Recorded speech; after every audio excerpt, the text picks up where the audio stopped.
Hello twin flames, welcome to my channel, whether you are new or you are coming back. Today we are celebrating portal 66, June 6.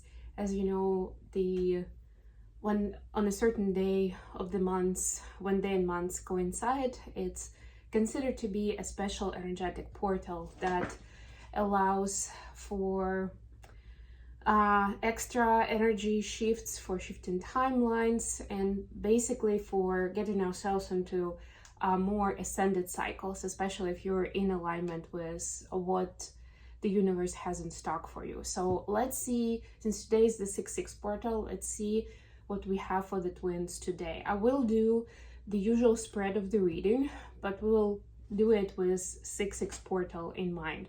So first we'll check what's the importance energetically of this portal for each of the twins. Then we'll see what is the value of it, like what's the outcome that we can reach. And then the last one is going to be, of course, some kind of piece of advice for action for each of the twin collective. So maybe a little bit different for what I would normally do. Sorry guys, just trying to fix this a little because it's bothering me if it's not straightened. There we go. So yeah, let's see where we go with that. And of course, tomorrow we have a new episode of Mindfully Awake, Getting Out. I should be able to share the information about the episode today with the topic and giving you the link to the event itself. All right, so let's get an oracle card first of all for each of the twins. The 6 as a number in numerology is a lot about choices. It's the number of wholesomeness, essentially, right? Where you, in tarot, if you ask about number 6, the 6 of each of the suit is when you're ready to present what you have to the public, where you've balanced yourself, where you know yourself enough to share with others, to contribute somehow to the society, to the community. And of course, there is also major arcana card number 6, which is the Lovers.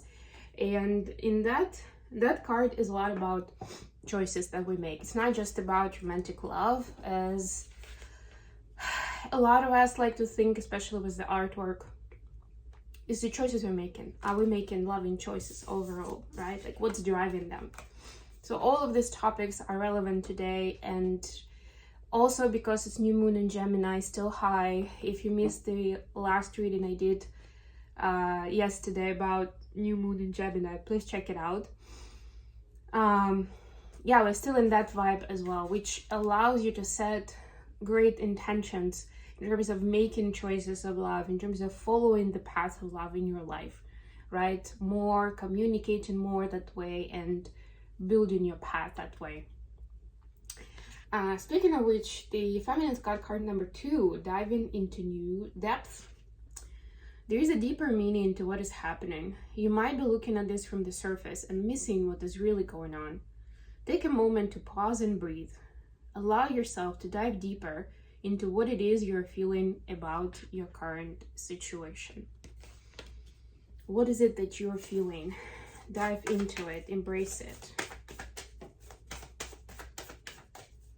See the deeper meaning. See it with your heart. That's what I would add to it. Okay, for the masculines, we have number 31. Mutually beneficial venture. Yeah, we've been seeing cards on partnership for divine masculines for a while now. There is an extraordinary connection at the forefront of your life at this moment. Utilize this relationship to benefit everyone concerned. So if an opportunity is coming into your space and you're wondering whether I should take it on, it's not something that you usually pursue, maybe it's not that clear that this is going to be successful necessarily, this is your confirmation to take that risk, to use this opportunity, take advantage of it in the best possible way. Okay.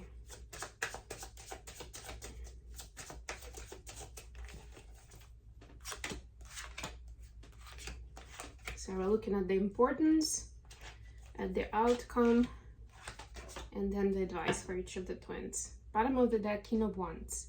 Yeah, there is definitely a push to be more decisive in terms of pursuing your needs and wants. To me, it's very much, well, I mean, it is a fire energy, very much an Aries vibe. We have North Node in Aries at this time. We have the Chiron in Aries. And of course, because Chiron is in Aries, it also then adds to the vibe of this new moon in Gemini, where we're supposed to speak our truth about our needs, about what's going on with us, honestly and openly. The Star, yeah, that will be very healing. It may be scary. Your brain may be stopping us, saying that it might be inappropriate. People may think you're selfish, right? All of this social conventions where if you go a little bit beyond the average, that people may think you're too much, or this is too selfish, or this is that, like something inappropriate. But it doesn't mean that that's the case, really. So it's up to you to use your moral compass and see what is really going to happen, and how much should you care about what specific people think, you know, as opposed to whether you pursue and make choices of love in your own life. First of all, love to self, of course, love to the universe, and love to your people who are close to you. Feminines, you have the Knight of Cups clarified by Five of Pentacles. So for you, during this time, there could be new messages of communication of love from whether it's your twin flame or your soulmate, whoever you felt like left you hanging, where maybe you didn't have closure, you didn't understand what happened, or you still have hope, but you don't understand.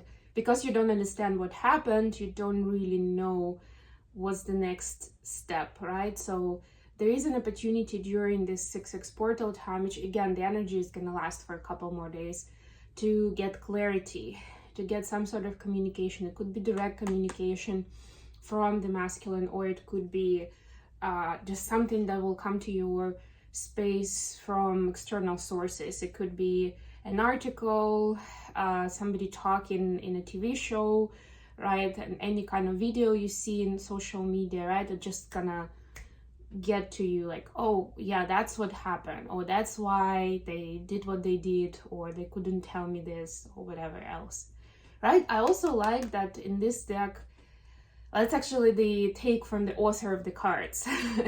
In this deck, the Knight of Cups has actually gotten his possessions with him. So it's essentially, this guy is moving in, is ready to move in together, right? Like, wants to have more. And that to me is also making choice of love. So see how you can be more in that space of making choices of love and taking action towards it. And as soon as you start doing that, whether it's towards the masculine or in your own right, you'll see how things are going to change quickly in terms of your relationship as well. Okay, Page of Cups and Seven of Cups for the masculines.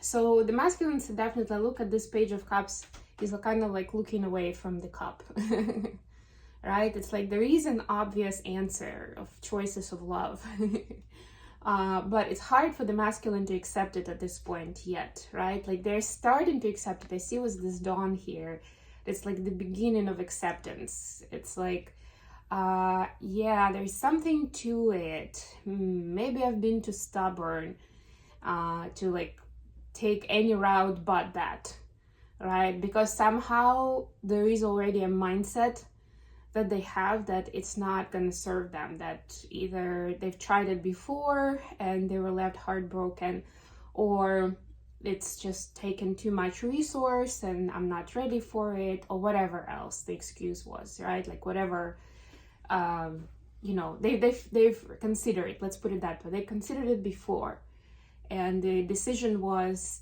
no, this is not for me. So now it's like hitting them in the face of like, go this way, this is for you, I'm here, I'm waiting, this cup of love. And the divine masculine's like, yeah, I don't know, maybe I should reconsider.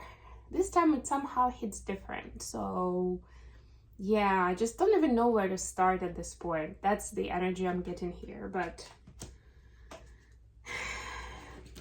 the important part is the change of mindset. And of course, once you change your attitude and you want to go that way, then the universe will start to collaborate with you and give you the opportunities and get you more information on how to make it happen. What's the outcome on the other side?